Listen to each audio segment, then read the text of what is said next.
Hello बच्चों, कैसे हैं आप सभी लोग। आज हम लोग पढ़ेंगे इतिहास। इतिहास मतलब जिसको हम लोग हिस्ट्री बोलते हैं।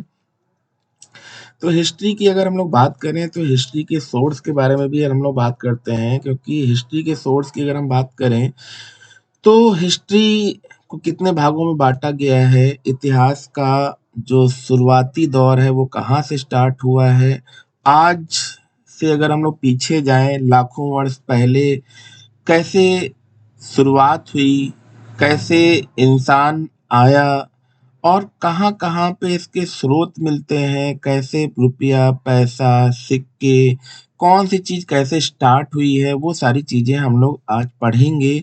और कैसे पता चलता है कि कब क्या हुआ था। सबसे बड़ी बात है ना, कब क्या हुआ था, ठीक है? तो इतिहास की अगर हम बात करते हैं तो सबसे पहले स्टार्ट करते हैं, ठीक है, हिस्ट्री ऑफ इंडिया। और उसके बारे में बहुत ही अच्छी जानकारी लेके हम आए हैं, ठीक है? जिसमें हम शुरुआत करते हैं बहुत पुरानी बातों से, चाहे वो राम जी हों, चाहे लक्ष्मण हों, चाहे श्री कृष्ण जी हों, चाहे हम गौतम बुद्ध की बात करें, चाहे किसी की बात देखते हैं। और आज हम भगत सिंह से लेकर गांधी जी तक की सारी बात करेंगे, कहीं न कहीं कहाँ से शुरुआत हुई है। तो चलिए जल्दी-जल्दी हम लोग आगे बढ़ते हैं और कैसे मुगलों का आक्रमण हुआ है, ये सारी चीज़ें आएँगी और सारा इतिहास हम इस क्लास में समाप्त करेंगे ज़्यादा से ज़्यादा।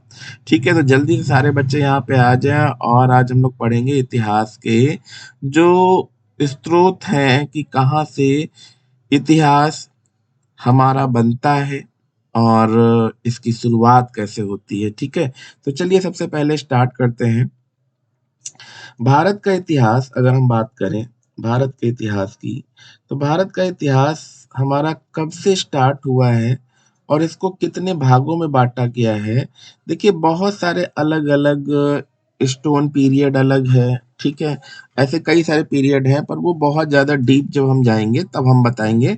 अभी तो हम लोग केवल डिस्कशन करेंगे कि इसे कितने भागों में बाँटा गया है बच्चों, तो इसे 4 भागों में बाँटा गया है। जल्दी-जल्दी देखेंगे, इसको 4 भागों में बाँटा गया है। जिसे हम प्राचीन इतिहास बोलते हैं। प्राचीन इतिहास मतलब क्या हो गया, एंशिएंट हिस्ट्री। और मध्यकालीन जिसे हम लोग मिडवेल बोलते हैं, ठीक है, मिडवेल हिस्ट्री बोल गया। और ये मॉडर्न हिस्ट्री हो गया हमारा, ठीक है, ये क्या हो गया हमारा मॉडर्न हिस्ट्री। और ये है स्वतंत्रता आंदोलन, ठीक है, स्वतंत्रता आंदोलन जैसे एक आपने सुना होगा 1857 की क्रांति, ठीक है। और यह स्वतंत्रता आंदोलन की अगर हम बात करें तो हमारा भारत कैसे आज़ाद हुआ, इसकी शुरुआत कैसे हुई, ठीक है। और गांधी जी के समय में कौन-कौन से आंदोलन चलाए गए और भगत सिंह, राजगुरु, बटुकेश्वर दत्त, ठीक है, चंद्रशेखर आज़ाद, इन सब का क्या योगदान रहा, ये सारी चीज़ें हम लोग डिस्कशन करेंगे। पर अभी तो हम लोग सबसे पहले पढ़ते हैं प्राचीन इतिहास, एंशिएंट हिस्ट्री। तो एंशिएंट हिस्ट्री की अगर हम बात करें तो उसके पहले भी कुछ सोर्सेज़ हैं, उनको हम ज़रूर देखेंगे, ठीक है। तो सबसे पहले हम लोग देखते हैं प्राचीन इतिहास को जानने के स्रोत, ठीक है। तो सबसे पहले हम लोग इसी की डिस्कशन करेंगे कि सबसे पहले प्राचीन इतिहास को जानने के लिए सभी स्रोत को मुख्य तौर पर 2 भागों में बाँटा गया। कितने बच्चों भागों में बाँटा गया है? 2 भागों में बाँटा गया है। अब ये 2 भाग कौन है? तो एक आपका तो आप दिख रहा है साहित्यिक है, ठीक है, लिटरेचर जो आपका दिख रहा है साहित्यिक, इन साहित्य में भी कई सारी चीज़ें हैं। और एक पुरातात्विक मतलब जो पुरानी चीज़ें हैं, ठीक है, पुरातन, ठीक है, जिसे पुरातन बोलते हैं, ठीक है, पुरातात्विक चीज़ें हैं, उनके बारे में हम लोग देखेंगे, ठीक है। तो यहाँ पे इतिहास को जानने के सभी स्रोत की अगर हम बात करें तो या तो हम लोग किताबों से जानते हैं, अभिलेखों से जानते हैं, या किसी ने कुछ ऐसी काव्य, महाकाव्य, रामायण, महाभारत लिखा है उससे जानते हैं, या हम कुछ ऐसी पुरानी चीज़ें हैं, पुराने पत्थर, पुरानी बिल्डिंग, पुराने भवन, उनसे भी जो अभिलेख लिखे जाते थे, उनको भी हम देख के देखेंगे कि क्या-क्या चीज़ें कैसे आई हैं, ठीक है? क्योंकि यही स्रोत हैं जो बताते हैं कि किस काल में क्या हुआ था, ठीक है?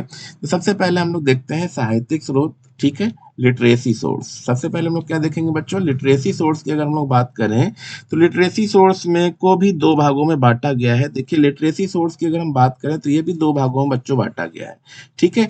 तो एक तो आपका धार्मिक साहित्य है, धार्मिक साहित्य मतलब रिलीजियस लिटरेचर। और एक है धर्मेत्तर साहित्य मतलब नॉन रिलीजियस, ठीक है। तो हमारे कुछ धर्म से चीजें जुड़ी हुई हैं जिनसे हमें पता चलता है कि कौन सी चीजें थी, ठीक है। और जो हमारे धर्म से नहीं जुड़ी हैं उनसे भी हम देखते हैं कि क्या सोर्स रहा होगा हिस्ट्री का, ठीक है। तो चलिए आगे बढ़ते हैं। सबसे पहले हम रिलीजियस लेटर की बात करते हैं। रिलीजियस लिटरेचर की अगर हम बात करें बच्चों, तो यहाँ पे देखिए बहुत सारी चीजें आपको मिलेंगी, ठीक है। धार्मिक साहित्य को अगर हम देखें तो जैसे आपने देखा होगा ऋग्वेद है, यजुर्वेद है, सामवेद है, अथर्ववेद है। इनमें हर चीज अथर्वा ऋषि के द्वारा क्या लिखा गया है, क्या उन्होंने लिखा था, ऋग्वेद में क्या था, यजुर्वेद में क्या था, सामवेद, ये सब कहीं ना कहीं जो हमारे धार्मिक साहित्य हैं इनसे भी पता चलता है कि उस काल में क्या हुआ था, ठीक है। तो सबसे पहले हम लोग वेद की डिस्कशन तो कर ही दे रहे हैं। वेद, अब वेद का मतलब क्या होता है? वेद का मतलब हो गया यहाँ पे ज्ञान, ठीक है। इसका अर्थ क्या होता है? पवित्र एवं आध्यात्मिक ज्ञान। अगर हम सबसे शॉर्टकट में देखें तो वेद का मतलब क्या हो गया? ज्ञान हो गया, ठीक है। अब संपूर्ण वैदिक इतिहास की जानकारी के जो स्रोत है वो वेद ही है, ठीक है।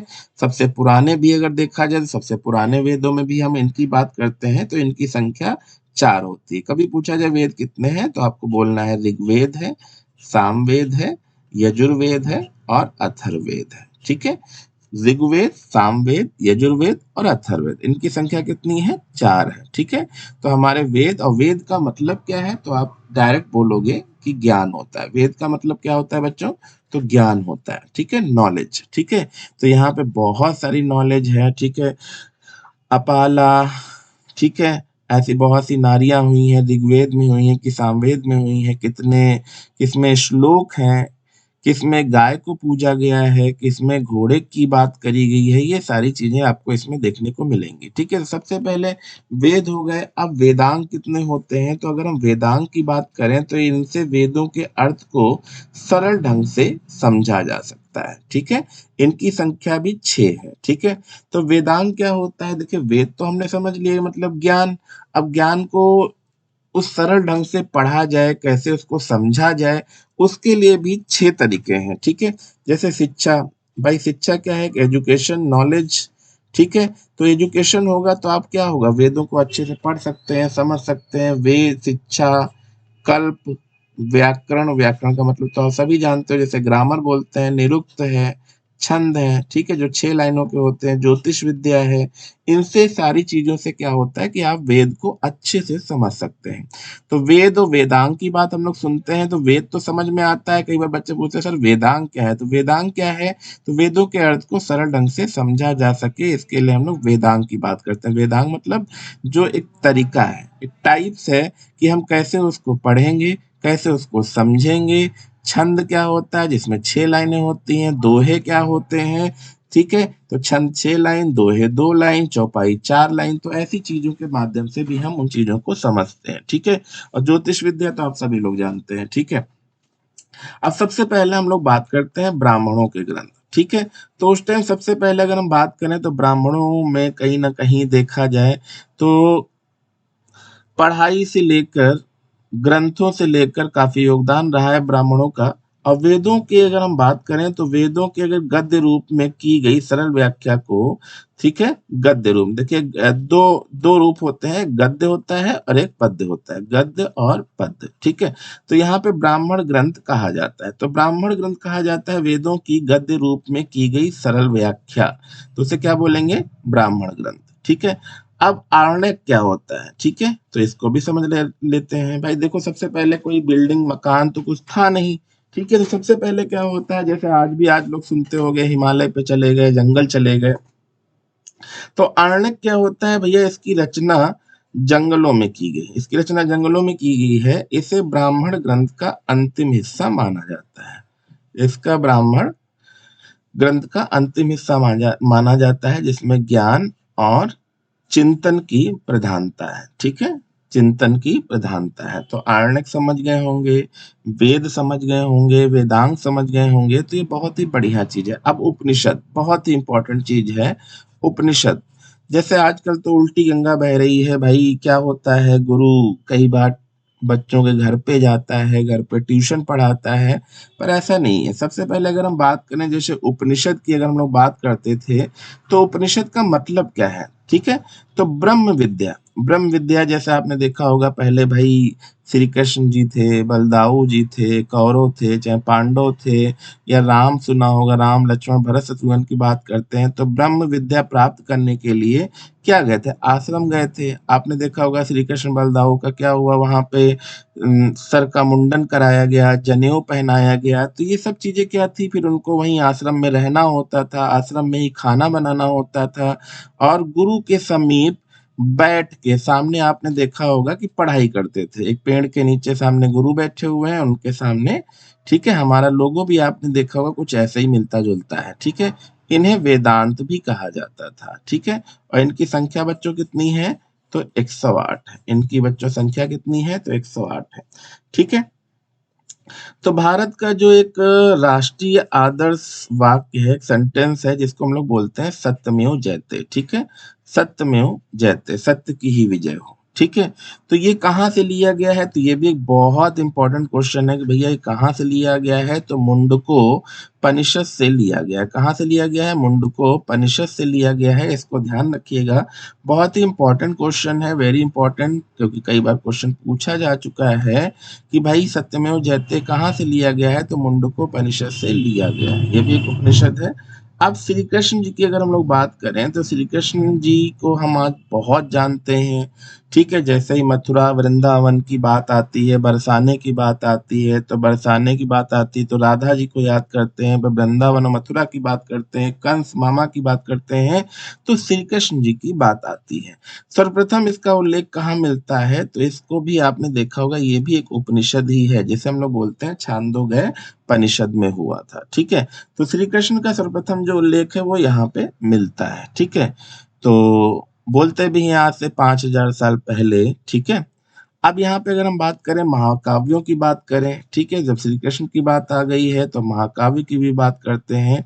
तो महाकाव्य में अगर हम बात करें तो दो चीजों की हम यहाँ पे बात करेंगे, ठीक है। महाकाव्यों की अगर बात करें दो चीजों की, एक तो आपने देखा होगा रामायण, ठीक है। अब रामायण तो आपने सुना होगा, रामायण की अगर हम बात करें तो आप ये मान के चलिए कि ये वाल्मीकि जी ने लिखा था, ठीक है। और अगर हम रामचरित्र मानस की बात करें तो राम का चरित्र जो है, एक मनुष्य की तरह व्याख्यान करने वाले जो रामचरित मानस की अगर हम बात करते हैं, ठीक है। तो रामचरित मानस की अगर हम बात करें तो भैया वो किसने लिखा है? तो वो आप तुलसीदास बोलोगे। क्या बोलोगे? तुलसीदास बोलोगे। और रामायण के बारे में अगर बात करें तो वाल्मीकि की बात करेंगे, ठीक है। अब महाभारत भी दुनिया का सबसे बड़ा महाकाव्य है। ये दो बहुत ही पुराने महाकाव्य हैं, जिसमें दोनों में अगर हम देखें तो एक में राम का चरित्र दिख रहा है और एक में श्री कृष्ण का और कौरव पांडव का भी चरित्र दिखाया गया है। तो ये एक ऐसे उपलब्ध साक्ष्य के आधार पर इनकी रचना काल 4वीं शताब्दी में हुई, ठीक है। तो कुछ ऐसे साक्ष्य थे जो काफी हद तक बहुत लोगों ने मिटा दिए हैं, ठीक है, मुगलों ने। पर यहाँ पे अगर हम बात करें, जो भी उपलब्ध साक्ष्य पहले के थे उनको एक 4वीं शताब्दी में, ईसापुर मतलब होता है यीशु मसीह के जन्म के पहले, ईसापुर कहीं जगह पे आपको बीसी मिलेगा, बिफोर क्राइस्ट, ठीक है। 4वीं शताब्दी ईस्वी के बीच माना जाता है, ठीक है। तो ये अगर हम बात करें तो ये लक्ष्य ऐसा साक्ष्यों के आधार पर रामायण और महाभारत की जो रचना है, ठीक है, वो की गई। अब अगर हम इनकी थोड़ी सी बात कर लें और डिटेल, ज्यादा डिटेल नहीं देखेंगे, पर अगर हम रामायण की बात करें तो इसकी रचना किसने की है? महर्षि वाल्मीकि जी ने। महर्षि वाल्मीकि, महर्षि जो थे, महर्षि की क्षेत्र में श्रेणी में आते थे वाल्मीकि जी। और दुनिया की जो सबसे पहली भाषा थी संस्कृत भाषा, इसी में लिखा गया था, इसी में लिखा गया था, ठीक है। और इसमें कुल 24,000 श्लोक है। इसमें बच्चों कितने श्लोक हैं इस महाकाव्य में? तो 24,000 श्लोक हैं, ठीक है।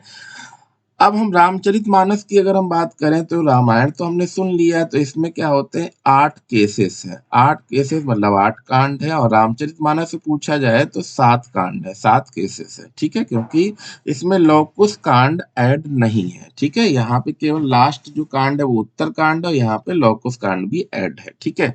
अब यहाँ पे अगर हम महाभारत की बात करें तो महाभारत दुनिया का सबसे बड़ा महाकाव्य माना जाता है, और आरंभ में इसका नाम पहले जय संगीता था। क्या था ना बच्चों?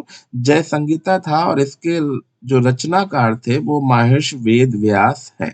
महर्षि वेद व्यास है, जिनको आपने देखा होगा कुंती के साथ आपने देखा होगा जो कुंती जो पांडवों की माँ थी, ठीक है, उनके कौन थे आप कमेंट बॉक्स में लिखिएगा। वेद व्यास कौन थे अगर आपको मालूम हो तो जरूर लिखिएगा, ठीक है। अब इसमें श्लोकों की संख्या कितनी है, तो इसमें श्लोकों की संख्या 8800 है, लेकिन वर्तमान में ये कितनी हो गई है देखिएगा, इकाई, दहाई, सैकड़ा, हजार, 10,000, लाख, 1,00,000 हो गई है, ठीक है। तो बच्चों ये ध्यान रखिए, पहले कितना थी 8800 थी, अब इसमें संख्या 1,00,000 हो गई है, और इसमें कुल 18 पर्व है, ठीक है। अब श्रीमद् भागवत की बात करते हैं। श्रीमद् भागवत गीता, देखिए आज हर कोर्ट में गीता की कसम खिलाई जाती है, तो इसका मतलब क्या है, गीता एक बहुत ही पवित्र हम्म चीज है, और गीता को हमें पढ़ना चाहिए, श्रीमद् भागवत गीता, ठीक है, क्योंकि विदेशों में भी इसका जो है तोड़ नहीं मिल सकता। इसमें जो थिंकिंग दी गई है, इसमें जो सोच दी गई है, जो बताया गया है, उसको एक बार आप जरूर पढ़िएगा, श्रीमद् भागवत गीता, ठीक है। भीष्म पर्व से भी इसे संबंधित माना जाता है। महाभारत का जब युद्ध हुआ था, ठीक है, 950 ईसा पूर्व बोलते हैं में लड़ा गया था, जो 18 दिन तक चला था, जो 18 दिन तक चला था, यह विश्व का सबसे बड़ा महाकाव्य है, ठीक है। तो श्रीमद् भागवत गीता की अगर हम बात करें तो इसमें कृष्ण जी ने जो अर्जुन को उपदेश दिए हैं, क्योंकि अर्जुन युद्ध से विमुख हो रहे थे, ठीक है, क्योंकि वो युद्ध नहीं लड़ना चाहते थे, क्योंकि सामने क्या थे, जो कौरव खड़े थे, कौरव में उनके रिश्तेदार भी बहुत सारे थे, जो उनके बहुत ही क्लोज दादा बाबा चाचा, बहुत सारे ऐसे लोग थे जो उनके सगे संबंधी थे। तो इसलिए उन्होंने एक कुछ ऐसा उपदेश दिया जो आगे चल के श्रीमद् भागवत गीता के नाम से कहलाया, ठीक है।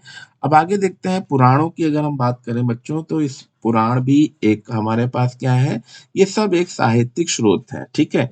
इसे पंचम वेद भी कहा जाता है, ठीक है। पुराणों को क्या बोला जाता है, इसे पंचम वेद भी कहा जाता है, और इनकी संख्या 18 है, ठीक है। तो ये ध्यान रखिएगा, इनकी संख्या बच्चों कितनी है, 18 है। जैसे आपने सुना होगा गरुड़ पुराण सुना होगा, विष्णु पुराण सुना होगा, तो ऐसे कई सारे पुराण आपने सुने होंगे, ठीक है। तो ये सारे, इनको क्या बोलते हैं, पंचम वेद बोलते हैं। इनकी संख्या कितनी है बच्चों, 18 है, ठीक है। तो सबसे पुराना, पुराणों में अगर सर्वाधिक अगर पुराने की बात पूछी जाए और प्रामाणिकता के आधार पूछा जाए तो मत्स्य पुराण है, ठीक है।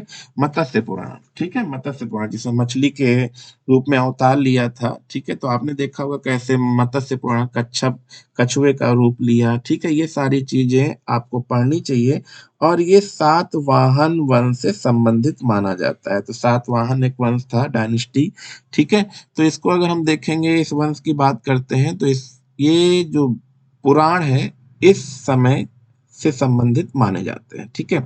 विष्णु पुराण की अगर हम बात करें तो विष्णु पुराण जब बनाया गया तो ये मौर्य वंश, ठीक है। और वायु पुराण की अगर हम बात करें तो ये गुप्त वंश की बात करते हैं, चंद्रगुप्त की बात करें, गुप्त वंश, मौर्य वंश के विषय में जानकारी मिलती है। अब ये मैं मौर्य वंश क्या है, गुप्त वंश क्या है, इनके कौन कौन से प्रतापी राजा रहे, और उनके समय में कौन कौन सी चीजें घटनाएं घटी, वो सारी जानकारी आपको मिलेगी। पर केवल हम यहाँ पे क्या पढ़ रहे हैं बच्चों, सोर्स पढ़ रहे हैं, ठीक है। तो यहाँ पर अगर हम बात करें, अब बौद्ध साहित्य की बात करें, तो बौद्ध साहित्य में भी अगर हम देखें तो ये भी 4 भागों में विभाजित है, ठीक है। जातक, त्रिपिटक, पाली, तो पाली एक भाषा थी, एवं संस्कृत, ठीक है। तो सबसे पहले जो बौद्ध ग्रंथ थे वो संस्कृत ही लिखे गए थे। बाद में क्या हुआ कि लोगों की सुविधा के अनुसार उनको अच्छे से समझ में आ जाए, इसलिए पाली भाषा में भी लिखा गया था, ठीक है। तो बौद्ध साहित्य की बात करते हैं, ठीक है। अब इसमें देखते हैं जातक क्या है, तो जातक में कथाएं हैं, ठीक है, कहानियां हैं, जैसे पंचतंत्र की कहानियां आप लोगों ने सुनी होंगी, ठीक है। तो यह बौद्धों का एक पवित्र ग्रंथ है, ये बौद्धों को क्या है, एक पवित्र ग्रंथ है। इसमें 5500, ठीक है, सॉरी 550 कथाओं का एक संग्रह है, ठीक है। इसमें महात्मा बुद्ध के पूर्व जन्मों की कहानियां वर्णित है, ठीक है। महात्मा जो बुद्ध की हम बात करते हैं, गौतम बुद्ध, जिनके बचपन का नाम सिद्धार्थ था, ठीक है। और ये लुम्बिनी में पैदा हुए थे, लुम्बिनी जो नेपाल में पड़ता है, ठीक है। तो कैसे उन्होंने घर छोड़ा, घर छोड़ के कैसे वो सारनाथ, बिहार, पटना की यात्राएं करी, और कैसे उनको एक पेड़ के नीचे ज्ञान प्राप्त हुआ, इसके बारे में भी चीजें हम आपको बताएंगे, ठीक है। अजंता आपने सुना होगा, अजंता की चित्रकारी जातक की कहानियां दर्शाती है। अजंता एलोरा की गुफाएं सुनी होंगी आपने, ठीक है। तो ये सारी चीजें आप जानते रहेंगे, समझते रहेंगे, तो बस तैयार रहिए और इस सोर्स को जरूर देखिए कि कौन सी चीज कहाँ से आई है। अब त्रिपिटक की बात करें तो त्रिपिटक भी बहुत ही इंपॉर्टेंट है, ठीक है। त्रिपिटक त्रिपिटकों की जो भाषा है वो क्या है, प्राकृत है, ठीक है। तो पाली प्राकृत भाषा आपने सुनी होगी। जैसे अगर आप कभी हिंदी में आप पढ़ते होंगे तत्सम तद्भव, ठीक है, तत्सम तद्भव देशज विदेशज और संकर, अगर आपने पढ़ा होगा तो तत्सम तद्भव में आपने सुना होगा प्राकृत, ठीक है। प्राकृत भाषा भी सुनी होगी, संस्कृत भी सुनी होगी। तो त्रिपिटकों की जो भाषा है वो क्या है, प्राकृत है, जिसमें एक तीन है। त्रिपिटक मतलब यहाँ पे तीन की बात करी गई है, ठीक है, और लिखा भी है तीन है यहाँ पे। तो एक है सुत्त पिटक और एक है विनय पिटक और एक है अभिधम्म पिटक। तो ये चीज ध्यान रखिएगा, बहुत ही इंपॉर्टेंट है। सुत्त पिटक, विनय पिटक और अभिधम्म पिटक है, ठीक है। आगे बढ़ते हैं। पाली ग्रंथ की अगर हम लोग बात करें बच्चों, तो पाली ग्रंथ पाली भाषा में लिखा गया। तो प्राचीनतम बौद्ध ग्रंथ जो पाली भाषा में है, ठीक है। पाली भाषा में क्यों बोला जा रहा है, क्योंकि भैया पाली भाषा जब संस्कृत भाषा चल रही थी तो लोगों की समझ में थोड़ा सा कठिन लग रहा था। तो इसके लिए क्या हुआ कि पाली भाषा का प्रयोग किया गया, जिससे जो गौतम बुद्ध के विचार हैं जो लिखे गए थे या जो भी चीजें हैं उनको अच्छे से जनता को समझ में आए, ठीक है। अब जैसे अगर हम बात करें मिलिंद पन्नों की बात करें, तो मिलिंद पन्नों इस बौद्ध ग्रंथ में यूनानी नरेश जो थे मिनांडर, यूनानी नरेश मिनांडर जिसे मिलिंद भी बोलते हैं, एवं बौद्ध भिक्षु नागसेन की अगर हम बात करें के बीच वार्तालाप का वर्णन है, ठीक है। तो यूनानी नरेश जो मिनांडर थे और जो बौद्ध भिक्षु नागसेन थे उनके बीच के वार्तालाप का वर्णन है। अब अगर हम बच्चों यहाँ पे दीपवंश की बात करें तो दीपवंश श्रीलंका, ठीक है। श्रीलंका, पहले श्रीलंका को सिंघल द्वीप बोलते थे। श्रीलंका को क्या बच्चों बोलते थे, सिंघल द्वीप बोलते थे। कि इतिहास पर प्रकाश डालने वाला पहला बौद्ध ग्रंथ था, यह पहला बौद्ध ग्रंथ था। तो बहुत ही इंपॉर्टेंट है बच्चों, ध्यान रखिएगा, ठीक है, बहुत ही इंपॉर्टेंट है। अब आगे देखते हैं महावंश। आगे देखते हैं बच्चों क्या है महावंश की अगर हम बात करें, महावंश देखिए ये सब बात करें तो इसमें मगध के राजाओं, इसमें मगध के राजा जो मगध मगध जिसे आज हम लोग बोलते हैं ना, बिहार पटना देखते होंगे ना, सुना होगा, ठीक है। तो मगध के राजाओं की पूरी एक सूची बनी हुई है कि मगध में कौन कौन से प्रतापी राजा हुए थे, उनके बारे में यहाँ पे जानकारी मिलेगी। तो यहाँ पे एक चूल वंश दिया है, चोल वंश जिसे बोलते हैं। इसमें जो चोला साम्राज्य था, चोले साम्राज्य के जो विघटन हुए कैसे, क्योंकि बहुत चोल साम्राज्य बहुत ताकतवर था, और तो इसका विघटन कैसे हुआ, मतलब ये कैसे टूटा और इसमें क्या क्या कमियां आई, उसकी सारी जानकारी यहाँ मिलती है। अब अगर हम बात करें महावंश हो गया, चूल वंश हो गया, अब इसके बाद हम कुछ और जानकारी करते हैं जो संस्कृत के ग्रंथ थे। जो संस्कृत ग्रंथ थे, मैंने बोला ना दुनिया की सबसे पहली भाषा कौन सी थी, संस्कृत थी। तो इसमें सबसे पहले हम लोग देखते हैं ललित विस्तार, ठीक है।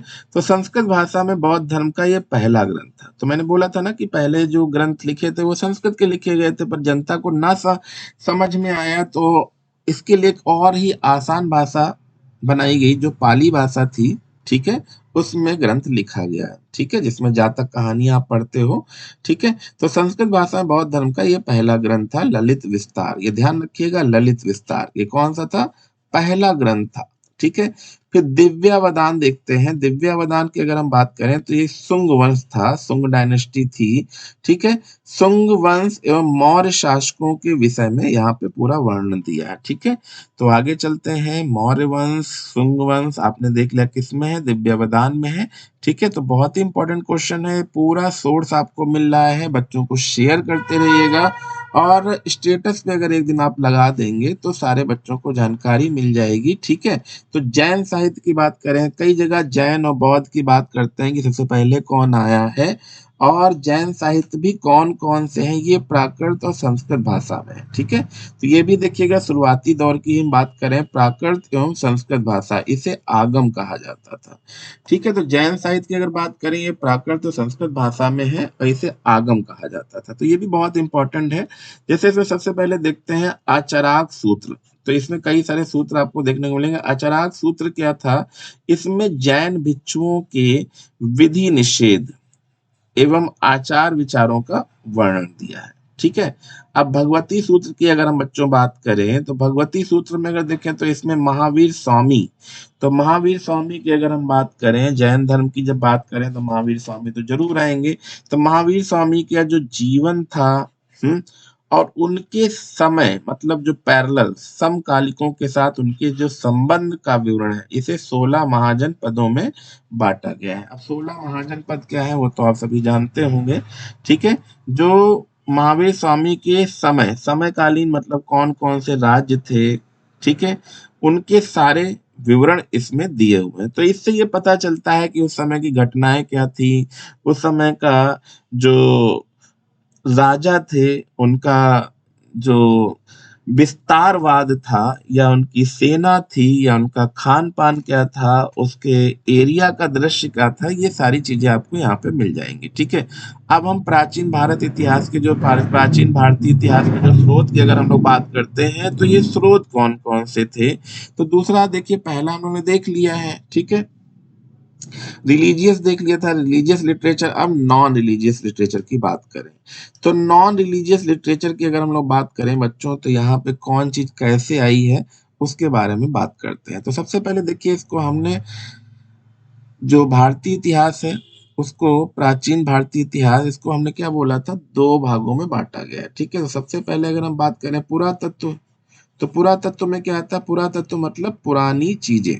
ठीक है, जिसमें अभिलेख हो गए। तो अभिलेख क्या होते थे बच्चों, ये ध्यान रखिएगा, जो पत्थरों पे आपने देखा होगा खुदाई करी गई है, उन पे अशोक हो चाहे कोई भी राजा हो, उनके लेख लिखे गए थे। फिर क्या हुआ था, सिक्के, अगर सिक्के की बात करें, किसके समय में सोने के सिक्के चले, किसके समय में शीशे के सिक्के चले, और कुछ ऐसी स्मारक हैं, और जो कुछ अजंता एलोरा में जो चित्रकलाएं हैं उनके बारे में अगर हम बात करें तो एक पुरातत्व है, मतलब पुरानी चीजों के बारे में अगर हम जानकारी करें तो समय का पता चलता है कि उस समय के राजा कौन थे, किन्होंने क्या क्या किया है। अब अगर हम साहित्य की बात करें, लिटरेचर जैसे हम लोग बात कर ही रहे हैं, तो साहित्यिक में अगर हम बात करें तो एक तो यहाँ पे देसी साहित्य की अगर हम बात करें और एक विदेशी साहित्य की बात करें, तो भैया तो क्या हुआ, देसी साहित्य थे पर कुछ उस समय भी क्या होते थे, भारत में कुछ विदेशी भी आते थे। विदेशी भी क्या आते थे, बौद्ध धर्म के बारे में और बहुत सारी चीजों की जानकारी जुटाने के बारे में कोई ना कोई ग्रंथ जरूर लिखते थे। अब देसी साहित्य में जैसे हमने बोला ना धार्मिक, तो धार्मिक अभी आपने पढ़ा, चाहे वो ब्राह्मण साहित्य हो, चाहे बौद्ध साहित्य हो, चाहे आपने जैन साहित्य देखिएगा, पूरा वीडियो देखिएगा लास्ट तक, आपको बहुत ही अच्छा लगेगा और चीजें समझ में आएंगी। अब हम लोग पढ़ रहे हैं गैर धार्मिक, गैर धार्मिक मतलब नॉन रिलीजियस लिटरेचर। अब विदेशी साहित्य में तो यूनानी जो आए थे, चीनी यात्री फायहान आया था, अरबी जो लोग आए थे, उन्होंने क्या लिखा है अपने साहित्य में और उस समय की दशा क्या थी, वो सारी चीजें यहाँ पे डिस्कशन करेंगे। तो सबसे पहले पढ़ते हैं फिर से नॉन रिलीजियस लिटरेचर। तो नॉन रिलीजियस लिटरेचर में सबसे पहले हम लोग देखते हैं संगम साहित्य। अब इस संगम साहित्य में क्या दिया था, ठीक है, जो हमारे धर्म से रिलेटेड तो नहीं है पर कुछ लोगों ने अलग से भी लिखा है, जिसमें चोल, चेर, पांडे जो राज्य थे, इनका कैसे उदय हुआ, ये कैसे बने, ठीक है, इनके सारे उदय का पूरा वर्णन है। इसमें कविताओं की कुल 30,000 पंक्तियां हैं। तो कविताओं के माध्यम से लिखा जाता था। ये कविताएं दो मुख्य समूहों में विभाजित है। पहला समूह, जो पहला हम बताएंगे, पहला नंबर, ठीक है, पहला समूह बाद वाले समूह से भी पुराना है।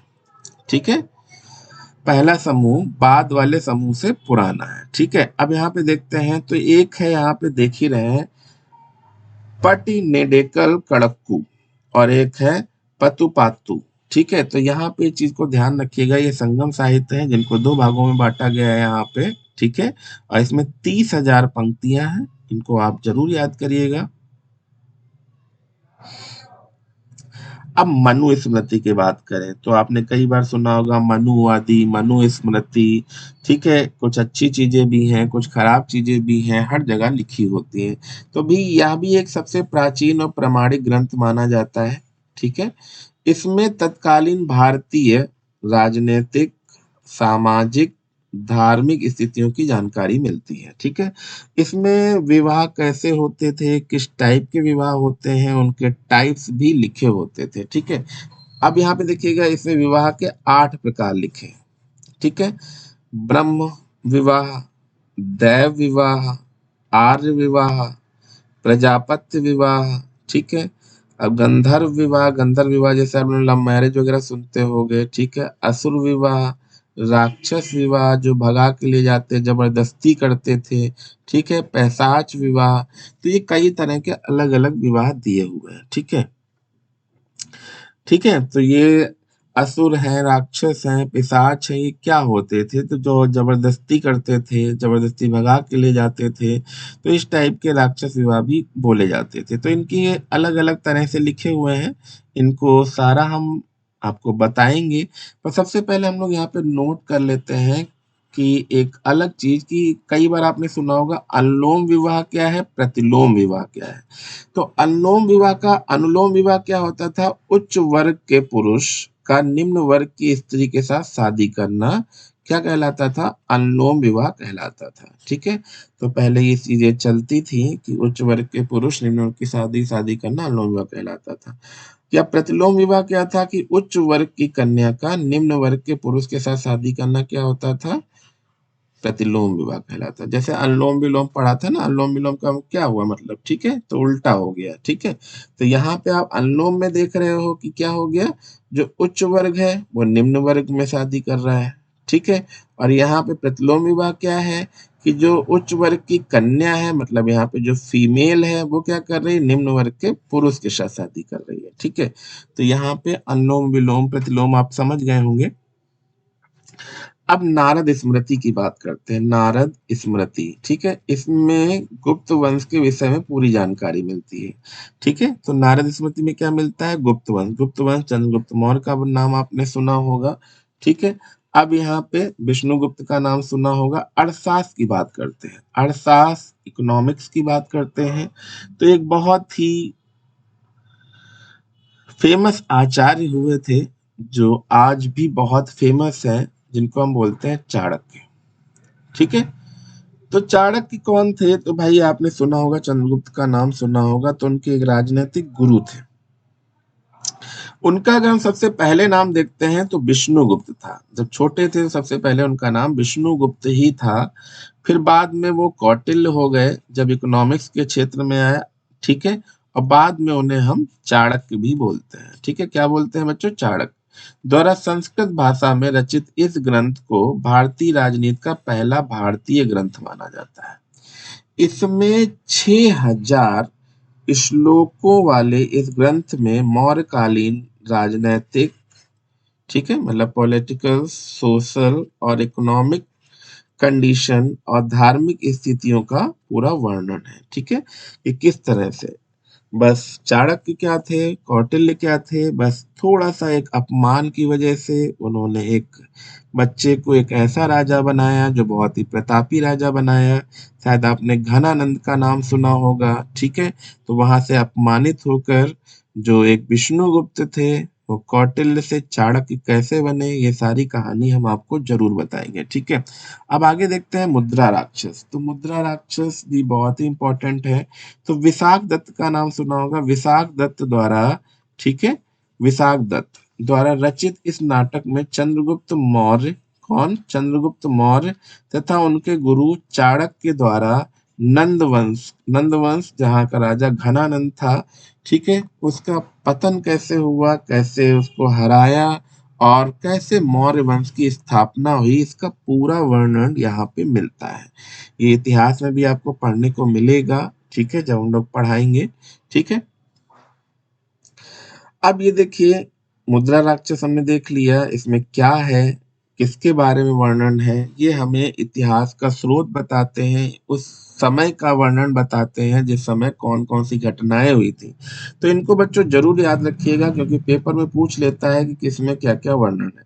अब मालविका अग्निमित्रम की अगर हम बात करें, ठीक है, तो मालविका अग्निमित्रम की बात करें तो इसमें कालिदास का नाम सुना होगा। कालिदास जिनका विवाह विद्योत्तमा के साथ हुआ था और उसके बाद एक स्त्री के द्वारा कैसे उनका अपमान हुआ और कैसे वो कालिदास बने, ये भी हम आपको बताएंगे। ठीक है, तो कालिदास द्वारा रचित इस ग्रंथ में पुष्यमित्र शुंग शुंग शासक जो था, पुष्यमित्र काफी प्रतापी राजा था, दूरदर्शी था।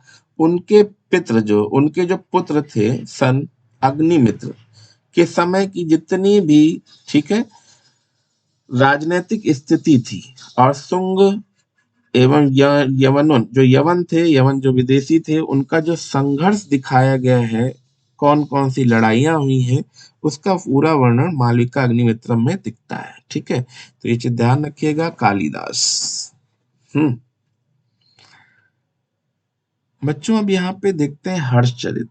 ठीक है, हर्षवर्धन का नाम सुना होगा। हर्षचरित की अगर हम बात करें यहाँ पर, तो सम्राट हर्ष का नाम कौन नहीं जानता है। तो अगर सम्राट हर्ष की बात करें तो राजकवि बाणभट्ट द्वारा, ठीक है, लिखी गई एक पुस्तक है जिसका नाम है हर्षचरित। ठीक है, तो रचित इस ग्रंथ से हर्ष के जीवन में और उनका जो भारतीय इतिहास समय का था, उसकी सारी बच्चों जानकारी मिलती है। ठीक है, तो वो बच्चों कैसे पढ़ना है, अगर आपको कहीं बुक मिले, लाइब्रेरी में अगर आप बैठते हो, इस टाइप की किताबें मिल जाए, तो इतिहास की एक अच्छी जानकारी के लिए आप इन किताबों को पढ़ सकते हैं। ठीक है,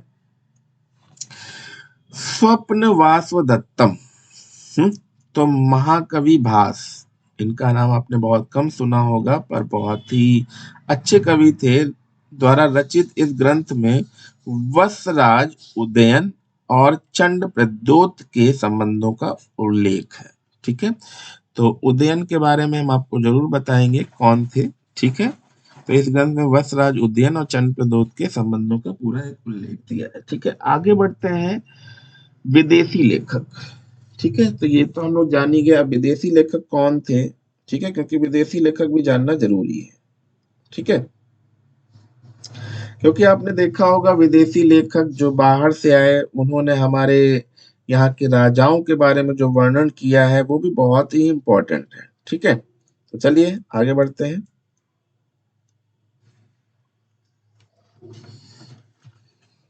विदेशी लेखक एवं उनके साहित्य।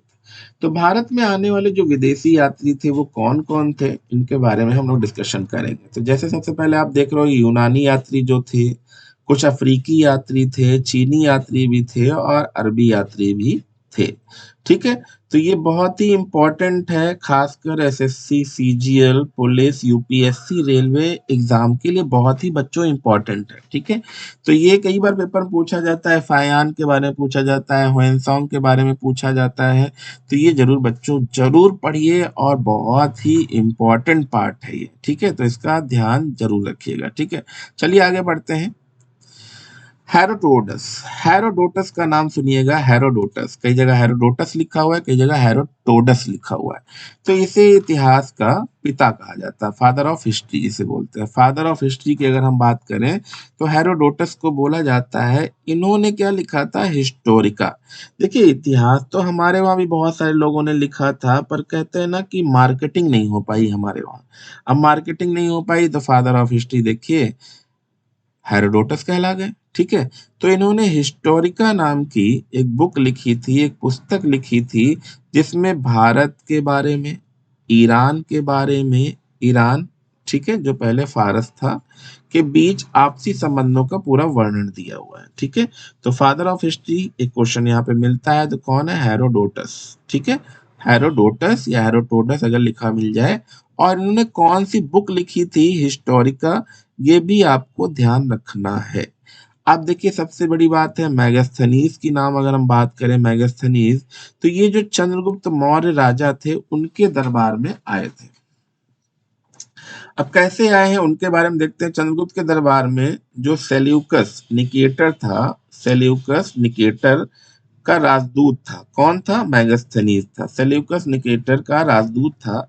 इनके द्वारा रचित इंडिका, इंडिका नामक पुस्तक में मौर्यकालीन नगर प्रशासन तथा कृषि का वर्णन पूरा दिया हुआ है। तो एक हेरोडोटस हो गए, फादर ऑफ हिस्ट्री, हिस्टोरिका इनकी बुक का नाम है। तो भारत और फारस के बीच में जो संबंध थे उसके बारे में पूरा डिस्कशन दिया हुआ है। मेगास्थनीज चंद्रगुप्त दरबार में सेल्यूकस निकेटर के द्वारा भेजे गए राजदूत थे, मतलब एम्बेसडर थे। इन्होंने इंडिका नामक बुक लिखी, ठीक है। तो ये ध्यान रखिएगा। अब डायमेकस की अगर हम बच्चों बात करें, डायमेकस, ठीक है, तो यह सीरियन नरेश था। सीरियन नरेश, सीरिया का नाम सुना होगा। सीरियन नरेश अंतियोकस का राजदूत था। कौन? डायमेकस, ठीक है। तो ये भी देखिए भेजा गया राजदूत था। आज ही नहीं एम्बेसडर बनाए जाते हैं, ठीक है, पहले भी राजदूत बनाए जाते थे, ठीक है, जो आपसी संबंध स्थापित करते थे। ये बिंदुसार के दरबार में आया था। किसके दरबार में आया था? बिंदुसार भी एक प्रतापी राजा था, ठीक है। डायमेकस सीरियन नरेश अंतियोकस का राजदूत था। अब डायनोसिस की अगर हम बात करें, डायनोसियस की बात करें, ठीक है, डायनोसियस यह मिस्र नरेश, कहाँ के नरेश? मिस्र नरेश टालमी फिलडेल्फस टालमी फिलडेल्फस का राजदूत था, जो बिंदुसार के दरबार में आया था। तो देखिए बिंदुसार के दरबार में दो, एक डायमेकस और एक डायनोसियस, नाम मिलते जुलते हैं, ध्यान रखिएगा। अब एक पिलिनी ध्यान रखिएगा, पिलिनी, इसने नेचुरल हिस्टोरिका नामक, एक हिस्टोरिका थी, ये नेचुरल हिस्टोरिका नामक पुस्तक लिखी। इसमें मतलब जो भारत का इतिहास था उसमें नेचुरल की बात करें, भारतीय पर्यावरण की बात करें, तो भारतीय पशु, पेड़ पौधों, खनिज पदार्थों आदि का बच्चों यहाँ पे वर्णन दिया हुआ है, ठीक है। तो इसको भी बच्चों ध्यान रखिएगा, बहुत ही इंपॉर्टेंट है। पिलिनी द्वारा लिखी हुई नेचुरल हिस्टोरिका। अब देखो इसमें सबसे अच्छी बात है, जैसे नेचुरल का नाम आए तो आप समझ जाना भारतीय पशुओं की, पेड़ पौधों की, खनिज पदार्थों आदि का वर्णन किया गया था, ठीक है। अब यहाँ फायान की अगर हम बच्चों बात करें, फायान ये भी एक चीनी यात्री था। ये चीनी यात्री कब आया? तो 399 से 415 ईस्वी की बात करते हैं, ठीक है। ईस्वी मतलब क्या हो गया? एडी की बात कर रहे हैं बच्चों यहाँ पे, एडी, एनो डोमनी या आफ्टर डेथ भी बोलते हैं। प्रथम चीनी यात्री जो चंद्रगुप्त विक्रमादित्य के शासन काल में आया था। कब आया था? चंद्रगुप्त विक्रमादित्य के शासन काल में भारत आया था। प्रथम चीनी मतलब पहली बार चीन से कोई यात्री आया था जिसका नाम था फायान, ठीक है। अपनी पुस्तक में इसने तत्कालीन भारतीय राजनीतिक और सामाजिक स्थितियों का वर्णन किया था। तो पहला चीनी यात्री कभी पूछा जाए तो कौन था? तो फायान था, फायान, ठीक है। ध्यान रखिएगा 399 से लेकर 415, ठीक है। अब ह्वेनसॉन्ग की बात करें, ह्वेनसॉन्ग भी एक इम्पॉर्टेंट पार्ट अदा करते हैं, जो काफी दिनों के बाद, 200 सालों के बाद आए थे, 629 से 644 तक। इसे यात्रियों के सम्राट या यात्रियों के राजकुमार के नाम से भी जाना जाता है, ठीक है। अब इसे ऐसा क्यों बोलते हैं? यह सम्राट हर्षवर्धन के शासनकाल में भारत आया था, ठीक है। हर्षवर्धन किसके समय में आया था? देखिए ये कब आए फायान? तो चंद्रगुप्त विक्रमादित्य के दरबार में आए थे, शासनकाल में आए थे।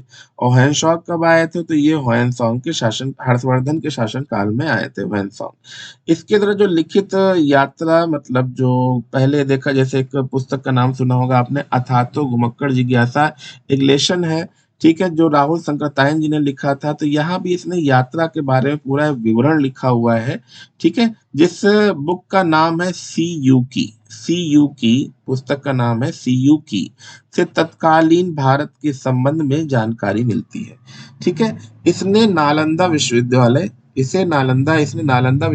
में अध्ययन तथा अध्यापन का कार्य किया। तो सोचिए नालंदा विश्वविद्यालय दुनिया में पहली ऐसी यूनिवर्सिटीज आपको दिख रही है जहां से लोग पढ़ने आते थे, अध्ययन करने आते थे, ठीक है। बट इस नालंदा विश्वविद्यालय को जलाने का काम किसने किया था? बख्तियार खिलजी, ठीक है। कि गौरी का बहुत बड़ा चेला बनना चाहता था, सोचता था कि गौरी कहीं ना कहीं इसे भारत से जाने के बाद यहाँ का राज्य सौंप जाएगा, बट उसके चक्कर में इसने पूरा नालंदा विश्वविद्यालय जला दिया।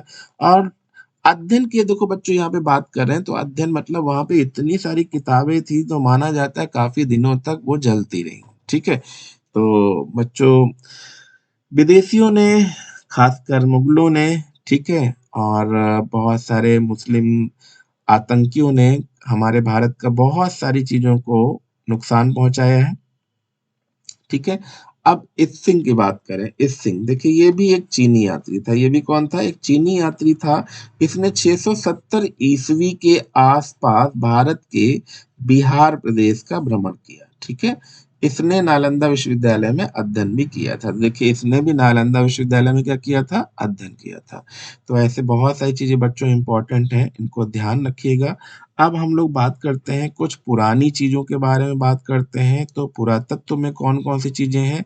तो पुरातात्विक स्रोत की अगर हम बच्चों बात करें, पुरातात्विक स्रोत, जिसमें हम लोग बच्चों यहाँ पे सिक्के भी देख रहे हैं, ठीक है? सिक्कों में देखिए चित्र अंकित है, ठीक है? कुछ ऐसे हम यहाँ पे बिल्डिंगों में जैसे कुतुब मीनार टाइप आप देख रहे हो, अभिलेख भी दिए हुए हैं, ठीक है? ये पुराने चित्र आप देख रहे हो, कुछ मूर्तियाँ निकली हैं, ठीक ऐसी कुछ चीज़ें अगर हम देखेंगे, तो मूर्तियाँ या चित्रकलाएँ या अवशेष जो मिल रहे हैं, उनसे हम देखेंगे कि कौन-कौन सी चीज़ें मिली, कहाँ मिली, किसके समय में चली, ये बहुत सारी इम्पोर्टेंट चीज़ें हम डिस्कशन करेंगे। तो सबसे पहले हम लोग देखते हैं, ठीक है?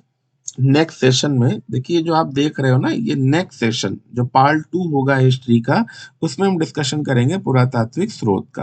तो सबसे पहले हम लोग बच्चों यहाँ पे डिस्कशन करते हैं और जो अभी तक पढ़ा है उसका क्विक रिवीजन कर लेते हैं। जैसे सबसे पहला क्वेश्चन है, क्योंकि हम अब पूछेंगे नहीं, क्योंकि पूछने में टाइम लगेगा और आप लोग इतना टाइम दोगे नहीं, तो हम पढ़ाते हैं। ऐतिहासिक दृष्टि पर आधारित पहला भारतीय ग्रंथ कौन सा था? तो ऐतिहासिक दृष्टि पर आधारित पहला भारतीय ग्रंथ कौन था? कल्हड़ के द्वारा लिखी गई राज तरंगड़ी थी, ठीक है? तो अगर पूछा जाए ऐतिहासिक दृष्टि पर आधारित पहला भारतीय ग्रंथ कौन था, तो कल्हड़ जी का नाम सुना होगा। कल्हड़ ने जो सबसे पहला ग्रंथ लिखा था राज तरंगड़ी, ठीक है? वो पहला भारतीय ग्रंथ बना, ठीक है? भारतीय समाज मुख्य रूप से कितने भागों में विभाजित है? तो भारतीय समाज आपने देखा होगा ब्राह्मण, क्षत्रिय, वैश्य, शूद्र, ठीक है? तो ब्राह्मण, क्षत्रिय, वैश्य, शूद्र इस 4 भागों में भारतीय समाज को बाँटा गया है, ठीक है? इसको आप आराम से समझ सकते हो। क्वेश्चन समझिए, स्रोतों के रूप में धार्मिक साहित्य को कितने उपवर्गों में विभाजित किया गया है?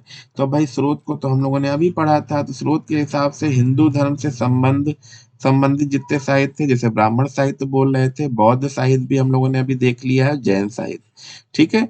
तो हिंदू धर्म से संबंधित साहित्य, बौद्ध साहित्य और जैन साहित्य, ठीक है? स्रोतों के आधार पर धार्मिक साहित्य को कितने भागों में बाँटा गया है, तो ये भी आप 3 टाइप से देख रहे हो।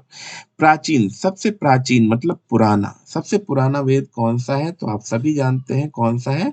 ऋग्वेद है। सबसे पुराने वेद की अगर हम बच्चों बात करें तो कौन-सा होगा? वेद। अब पुराणों की संख्या कितनी है? तो ये भी मैंने अभी बताई थी, ठीक है? हालाँकि कुछ बच्चे आंसर दे सकते हैं, ऐसा नहीं कि बच्चे आंसर नहीं देंगे, पर हमने कहा थोड़ा-सा क्विक रिवीजन जल्दी-जल्दी कर लेते हैं, ठीक है? अब ऋग्वेद के पश्चात कितने ग्रंथों की रचना की? तो जब ऋग्वेद जो सबसे पुराना ग्रंथ था, उसके बाद कौन-सा आया? तो सामवेद सुना होगा, यजुर्वेद सुना होगा, अथर्वा ऋषि के द्वारा लिखा अथर्ववेद है, ब्राह्मण, आरण्यक, उपनिषद ये सब अभी हम पढ़ा चुके हैं, तो इसलिए प्लीज़ एक बार फिर से रिवीजन कर लीजिएगा। पुराणों में कितने से प्राचीन भारतीय राजवंशों के संबंध में महत्वपूर्ण जानकारी मिलती है? तो पुराणों से हमें शिशु वंश, नंद वंश जिसमें घनानंद था ना, मौर्य शासक, शुंग वंश, कर्ण वंश, सातवाहन वंश, गुप्तकाल, ये हम आप सबको पढ़ा देंगे, कोई टेंशन लेने की ज़रूरत नहीं है, बस आप पढ़ते रहिए और शेयर करते रहिए, सब्सक्राइब भी कर दीजिएगा हमारा चैनल, ठीक है? तो पुराणों से कौन से विदेशियों के संबंध में महत्वपूर्ण जानकारी मिलती है? ठीक है, तो पुराणों से हमें अभी मैंने बताया ना कौन-कौन से विदेशियों, तो शक ये भी विदेशी थे, यवन हमने बताया था अभी लड़ाई की बात कर रहे थे, जो हूण थे, हूणों के आक्रमण बड़े फेमस थे, आपने सुना होगा बहुत ही खतरनाक थे। तो शक, यवन, हूणों जो थे ये विदेशी, ठीक है? ये विदेशी आक्रमणकारी थे, ये मत समझिए कि बहुत ही अच्छे थे, ठीक है? तो ये सारी चीज़ें आपने देख ली, पढ़ ली, समझ ली, अब आगे बढ़ते हैं कुछ और चीज़ें। बौद्धों के प्राचीन धार्मिक ग्रंथ पिटक कौन-कौन से हैं? तो अगर पूछा जाए, ये बहुत ही इंपॉर्टेंट क्वेश्चन है बच्चों, बहुत बार आया है कि उनके पिटक कौन-कौन से हैं? तो भैया 3 टाइप के आपने सुना होगा, सुत्ति पिटक, विनय पिटक और अभिधम्म पिटक भी आपने सुना होगा। पिटकों की रचना कहाँ व किस भाषा में हुई है? तो पिटकों की रचना बच्चों कहाँ हुई है? श्रीलंका, ठीक है? श्रीलंका का नाम अभी मैंने थोड़ी देर पहले लिया था और ये पाली भाषा में थी। ठीक है, सबसे पहले संस्कृत थे, फिर पाली भाषा में इनका वर्णन किया गया है। दक्षिणी बौद्ध धम्मत के ग्रंथ कौन कौन से हैं? तो दक्षिणी बौद्ध धम्मत में एक महावंश था और एक दीपवंश है। ठीक है, तो ये सारी चीजें अभी आप पढ़ चुके हैं, प्लीज रिवीजन जरूर कर लीजिएगा। एक बार फिर से वीडियो देख लीजिएगा। जैन धर्म के सूत्र ग्रंथ कौन कौन से हैं? तो जैन धर्म के अगर हम सूत्र ग्रंथ की बात करें तो एक कल्प सूत्र सुना होगा, एक भगवती सूत्र सुना होगा, आचरांग सुना होगा। ये सारी चीजें आपने जरूर सुनी होगी, कल्प सूत्र, भगवती सूत्र, आचरांग। ठीक है, जैन ग्रंथों में ऐतिहासिक दृष्टि से सर्वाधिक महत्वपूर्ण ग्रंथ कौन सा है? तो जैन ग्रंथों में ऐतिहासिक दृष्टि से सर्वाधिक महत्वपूर्ण ग्रंथ कौन सा है? तो हेमचंद्र जी के द्वारा परिशिष्ट पर्व, परिशिष्ट पर्व ये सबसे महत्वपूर्ण ग्रंथ माना जाता है। अब ऐतिहासिक महत्व के प्रथम ग्रंथ की रचना कौन सी है? तो ऐतिहासिक महत्व के प्रथम ग्रंथ की रचना कौन सी है? तो हर्षचरित। ठीक है, हर्षचरित। ठीक है, अब नेक्स्ट क्वेश्चन देखते हैं, प्राचीन भारत के संबंध में महत्वपूर्ण जानकारी देने वाले ग्रंथ कौन से हैं? तो चंद्रबरदाई जी का आपने नाम सुना होगा, पृथ्वीराज रासो। ठीक है, प्राचीन भारत के संबंध में महत्वपूर्ण जानकारी देने वाला ग्रंथ कौन सा है? तो पृथ्वीराज रासो। देखिए ये क्वेश्चन कहीं ना कहीं आपको भटका सकते हैं। ठीक है, तो इनको ध्यान रखिएगा, इनके ऑप्शन ध्यान रखिएगा कि क्या कहता है। ठीक है, पृथ्वीराज रासो पृथ्वीराज चौहान के बारे में पूरा वर्णन दिया हुआ है, मोहम्मद गोरी के बारे में दिया हुआ है। ऐतिहासिक ग्रंथों में महत्वपूर्ण राज तरंगड़ी। अब यहाँ देखो ये ऐतिहासिक है, ये प्राचीन भारत है, ऐसे थोड़े से वर्ड डिफरेंट हो सकते हैं। ठीक है, तो 12वीं शताब्दी में कश्मीर के प्रसिद्ध विद्वान कल्हड़ ने करी थी। ठीक है, 12वीं शताब्दी। ठीक है, तो 11वीं 12वीं शताब्दी में चंद्रगुप्त, ये पृथ्वीराज रासो की बात कर रहे हैं, तो पृथ्वीराज जी का भी प्रोसेस वहीं पे हुआ है। सौराष्ट्र क्षेत्र, सौराष्ट्र मतलब गुजरात में रचित महत्वपूर्ण ऐतिहासिक ग्रंथ कौन कौन से? तो देखिए यहाँ पे एरिया का बात कर रहे हैं, गुजरात की बात कर रहे हैं, तो गुजरात में कौन कौन से? तो एक रसमला है, एक कितार कीर्ति कौमुदी है, एक प्रबंध चिंतामणि है, जिसे मेरुतुंग भी बोला जाता था, प्रबंध कोश राजशेखर। ठीक है, अब संस्कृत के प्रथम नाटककार, जैसे भास की हम लोगों ने भी बात करी थी, संस्कृत के प्रथम नाटककार भास की रचनाएं स्वप्नवास वदता।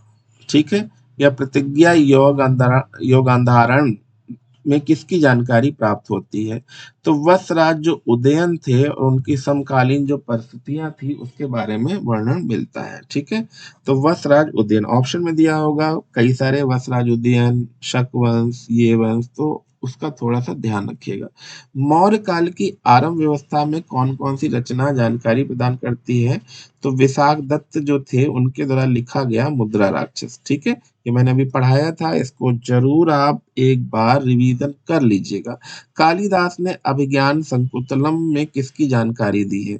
तो कालिदास ने अभिज्ञानम शकुंतलम में गुप्तकालीन परिस्थितियों के बारे में पूरी जानकारी यहाँ से आपको मिल जाती है। तो ये सारे सोर्स हैं जो आपको बताते हैं कि पुराने समय में मतलब इतिहास में कौन कौन सी घटनाएं घटी और उनके समय में क्या क्या था।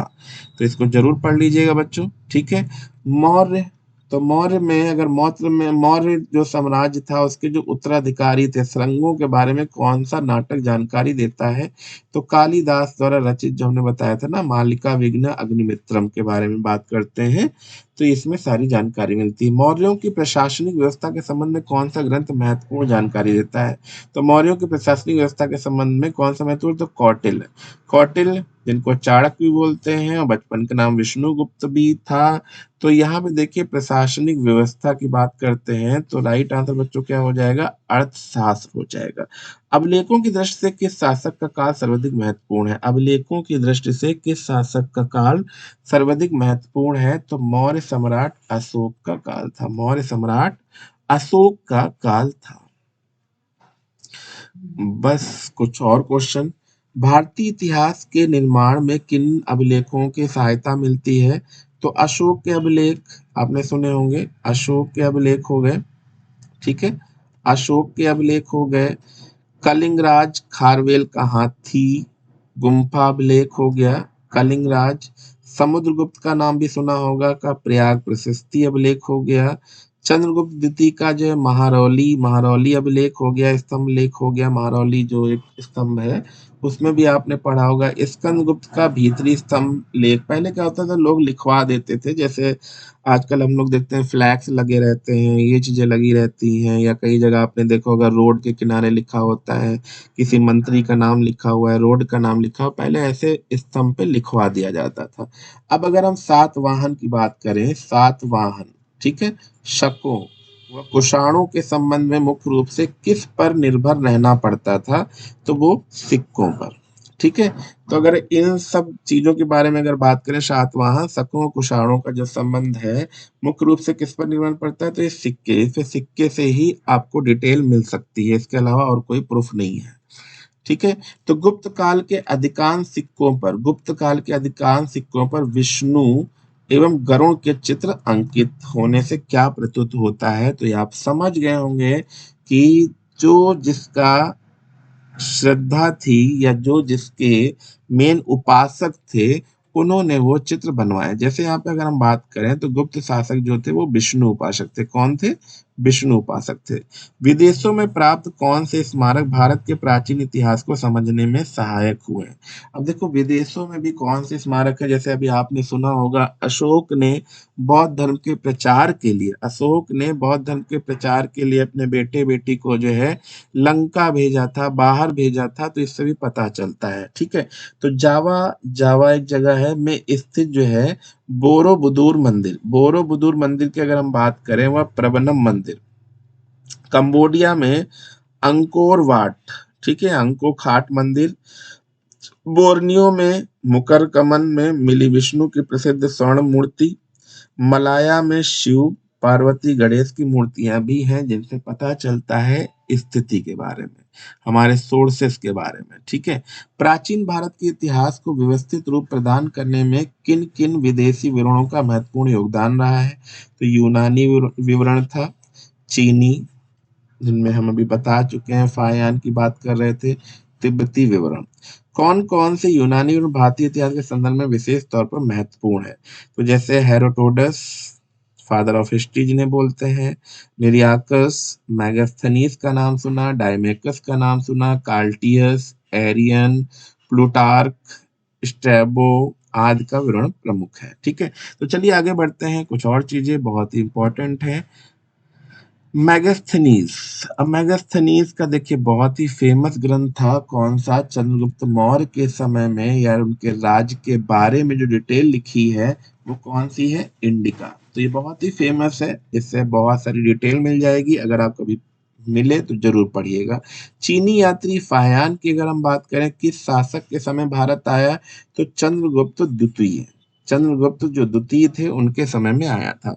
मुख्य तिब्बती विवरण, मुख्य तिब्बती विवरण कौन कौन से हैं, तो एक कयंगुर है, एक तंगुर है। ठीक है, चलिए, तो आज आपने बहुत सारे क्वेश्चन पढ़ लिए।